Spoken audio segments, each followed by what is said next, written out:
ഈ വാർത്തയുടെ കൂടുതൽ വിവരങ്ങളുമായി ഉമേഷ് ബാലകൃഷ്ണനും നമുക്കൊപ്പം ചേരുന്നുണ്ട്. ഉമേഷ്, ഇത് ഈ തുടക്കം മുതൽ ഇപ്പോൾ സലിം സൂചിപ്പിക്കുകയായിരുന്നു, തുടക്കം മുതൽ ആകെ ഒരു ദുരൂഹതയുണ്ട് ഈ കാര്യത്തിൽ. ഒന്നാമത്തത്, ഈ 2 വയസ്സ് മാത്രം പ്രായമുള്ള കുഞ്ഞ് കിണറ്റിൽ വീഴുന്നു എന്ന് പറയുമ്പോൾ തന്നെ വാക്കൈയൊക്കെ ഉള്ള ഈ അതിനൊരു കിണറ്റിനൊരു വാക്കൈയുണ്ട്, അതിലേക്ക് അറിയാതെ കുഞ്ഞ് നടന്നു പോകുമ്പോൾ വീണുപോയി എന്ന് കരുതാൻ കഴിയില്ല. അപ്പോൾ കുഞ്ഞ് തീർച്ചയായിട്ടും കുഞ്ഞിനെ ആരോ എടുത്ത് കിണറ്റിലിട്ടത് തന്നെയാണ് എന്നുള്ളത് വ്യക്തമായി കഴിഞ്ഞു. അതിനുശേഷം ഇവർ പറഞ്ഞ മൊഴികളിലുണ്ടായ വൈരുദ്ധ്യം, അതൊക്കെ തന്നെ വളരെ പെട്ടെന്ന് തന്നെ പോലീസിന് മനസ്സിലാകുന്നു, അല്ലെങ്കിൽ അത്തരത്തിലൊരു സംശയം ജനിപ്പിക്കുന്ന ചില സാഹചര്യങ്ങൾ തന്നെയാണ് അവിടെ കണ്ടത്. അതുകൊണ്ട് തന്നെ ആ രീതിയിൽ ചോദ്യം ചെയ്യൽ, കുടുംബാംഗങ്ങളെ ചോദ്യം ചെയ്യുന്നു. ഇപ്പോഴും ഈ അമ്മാവനാണ് ഇത് ചെയ്തത് എന്നുള്ള രീതിയിലുള്ളൊരു സംശയം എത്തുമ്പോൾ അത് എത്രത്തോളം സ്ഥിരീകരിക്കാൻ കഴിയുന്നുണ്ട്? പോലീസിന്റെ ഭാഗത്തു നിന്ന് കൂടുതൽ പ്രതികരണങ്ങൾ നമുക്ക് ലഭിക്കുന്നുണ്ടോ? എന്തുകൊണ്ടാണ് ഇയാളിലേക്ക് ഈ സംശയം എത്താനുള്ള ഒരു കാരണം?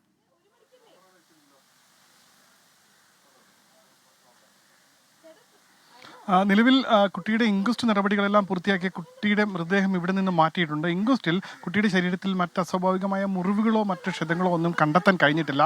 എന്തായാലും ഞാനിപ്പോൾ നിൽക്കുന്നത് ഈ കിണറ്റിലാണ് കുട്ടിയുടെ മൃതദേഹം കണ്ടെത്തിയത്. അതായത് വീടിനോട് ഒരാൾ പോലും നിൽക്കാവുന്ന ദൂരം മാത്രമേ ഉള്ളൂ ഈ കിണറ്റിലേക്ക്. ഈ കിണറ്റിൽ ആണ് കുട്ടിയുടെ മൃതദേഹം കണ്ടെത്തിയത്. ഇതിന് തൊട്ട് സമീപത്ത് ഇവിടെയാണ് കയർ കെട്ടിയ നിലയിൽ, അതായത് ആത്മഹത്യ ചെയ്യാൻ എന്നുള്ള നിലയിലേക്ക് കയർ കെട്ടി അവിടെ അത്തരത്തിലൊരു തെറ്റിദ്ധാരണ പരത്താൻ വേണ്ടിയുള്ള ശ്രമങ്ങൾ നടത്തിയത്. ഇതാണ് ഈ ഒരു ചിത്രം. ഇവിടെ നമ്മൾ ആദ്യഘട്ടത്തിൽ നമ്മൾ ഇവരുമായി ബന്ധപ്പെട്ട് സംസാരിക്കുമ്പോൾ ഇത്തരത്തിൽ കിണറിൻ്റെ സംരക്ഷണ ഭിത്തിക്ക് ആഴം കുറവാണ്, അതിൻ്റെ സംരക്ഷണ ഭിത്തിക്ക് ഉയരം കുറവാണ്, അതുകൊണ്ട് ഒരുപക്ഷെ വഴുതി വീണതാണോ എന്നുള്ള സംശയമെല്ലാം ഈ നാട്ടുകാരെല്ലാം ആദ്യഘട്ടത്തിൽ പറയുന്നുണ്ടായിരുന്നു. നമ്മളിവിടെ എത്തി നോക്കുമ്പോൾ അങ്ങനെയല്ല സാഹചര്യം. ഒരു 2 വയസ്സുകാരി നിന്നാൽ ആ 2 വയസ്സുകാരിയെ സംബന്ധിച്ചിടത്തോളം നല്ല അത്യാവശ്യം ഹൈറ്റ് എല്ലാം ഉള്ള ഒരു സംരക്ഷണ ഭിത്തി തന്നെയാണ്. സംരക്ഷണ ഭിത്തിയുടെ ഒരു ഭാഗം ചെറുത് ഈ ഇടിഞ്ഞു പോയിട്ടുണ്ട്. ഇതിന് കാരണം എന്താണെന്നെല്ലാം പോലീസ് ഒരു പക്ഷേ ഇനി ഇതിൻ്റെ ഭാഗമായി അന്വേഷണത്തിൻ്റെ ഭാഗമായി കൊണ്ടുവരേണ്ടതാണ്. എങ്കിലും ഈ കിണറിന് വലിയൊരു ആഴമുണ്ട് എന്ന് പറയാനും കഴിയില്ല. ഒരു പക്ഷേ ഒരു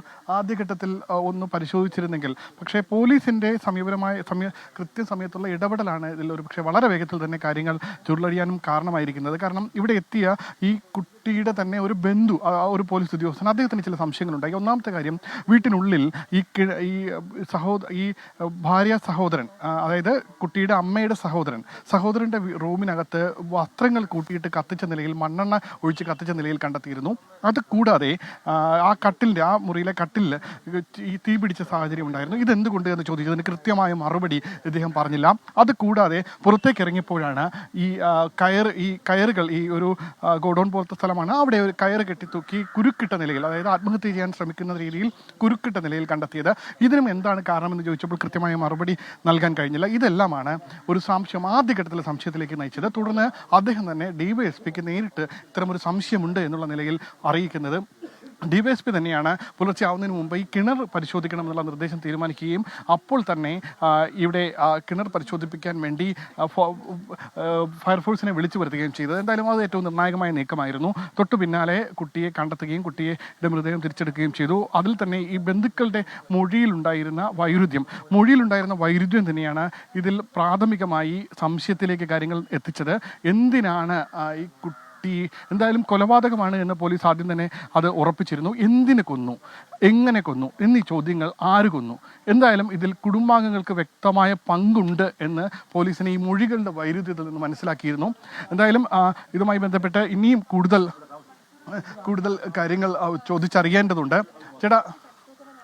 ചേട്ടൻ ഇവിടെ തന്നെ ഈ സ്ഥലം എങ്ങനെയാ? ഒരു സെക്കൻഡ്, ഞാൻ രാവിലെ 6 മണിക്ക് നടക്കാൻ വന്നപ്പോൾ 5:45 വന്നപ്പോൾ ഇങ്ങനെ ആൾക്കാർ പറയുന്നു 2 വയസ്സായ കൊച്ചിന് കാണാനില്ല. അമ്മ 5 മണിക്ക് 1 പോയപ്പോഴും കൊച്ചു കട്ടിലിൽ വീട്ടിനകത്ത് ഉണ്ടായിരുന്നു എന്നാണ് അവർ പറഞ്ഞത്. അങ്ങനെ നമ്മൾ നാട്ടുകാർ കംപ്ലീറ്റ്, പോലീസ് പറഞ്ഞ 6 മണിക്ക് പോലീസ് അപ്പം തന്നെ പോലീസ് എത്തിയപ്പോൾ നമ്മളുണ്ട്. പക്ഷേ പോലീസിൻ്റെ ശക്തമായ ഇടപെടൽ കൊണ്ടാണ് ഇത് ബോഡി തന്നെ കണ്ടത്. അത് പോലീസ് കൃത്യമായ സമയത്ത് ഫയർഫോഴ്സിനെ വിളിക്കുകയും ഡിവൈഎസ്പി സാർ വന്ന് വളരെ അദ്ദേഹം CA എടുത്തും SI എടുത്തും പറഞ്ഞു. പോലീസുകാരെ പല ഭാഗത്തായിട്ട് അങ്ങനെ ഓടിച്ചു. അവിടെ നോക്കണം, ഇവിടെ നോക്കണം, ക്യാമറ എല്ലാ ക്യാമറകളും പരിശോധിച്ചു. കുട്ടി പുറത്തില്ല. അപ്പോഴാണ് അവർക്കൊരു സംശയം വന്നത്, ഇനി ഇതിനകത്തുണ്ടോ.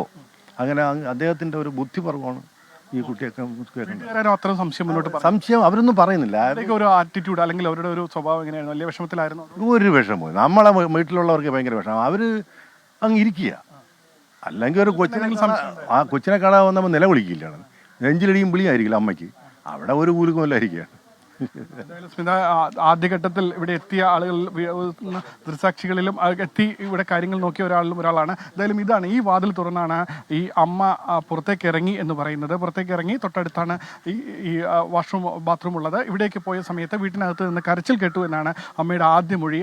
അതിൽ തന്നെ ചില അസ്വാഭാവികതകൾ ഉണ്ടായിരുന്നു. എന്തായാലും ഈ അസ്വാഭാവികതകളെല്ലാം പൂർണ്ണമായും നീക്കിക്കൊണ്ട് പോലീസ് പ്രതിയിലേക്ക് എത്രയും പെട്ടെന്ന് എത്തട്ടെ എന്നുള്ളതാണ് ഏറ്റവും സുപ്രധാനം. എന്തായാലും പോലീസിന്റെ നിഗമനങ്ങൾ ഇപ്പോൾ ഈ നേരത്തെ പറഞ്ഞതുപോലെ ഈ ഭാര്യ സഹോദരൻ അദ്ദേഹത്തിലേക്ക് കാര്യങ്ങൾ നീങ്ങുകയാണ്. എന്തായാലും അത് കുറച്ചുകൂടി ഒരുപക്ഷെ പോസ്റ്റ്മോർട്ടം കൂടി കഴിഞ്ഞിട്ട് ശേഷം മാത്രമേ കുട്ടിയുടെ മരണകാരണം വ്യക്തമാവുകയുള്ളൂ. സ്മിത, അതെ, ഒരുപാട് ചോദ്യങ്ങൾ ഉയരുന്നുണ്ട്. ഈ കുഞ്ഞിനെ കൊലപ്പെടുത്തിയതിന് ശേഷം കിണറ്റിലേക്ക് ഇട്ടതാണോ, കിണറ്റിൽ എറിഞ്ഞ് അതിനെ കൊലപ്പെടുത്തിയതാണോ, അങ്ങനെ ഒരുപാട് ചോദ്യങ്ങൾ. എന്തിനിത് ചെയ്തു?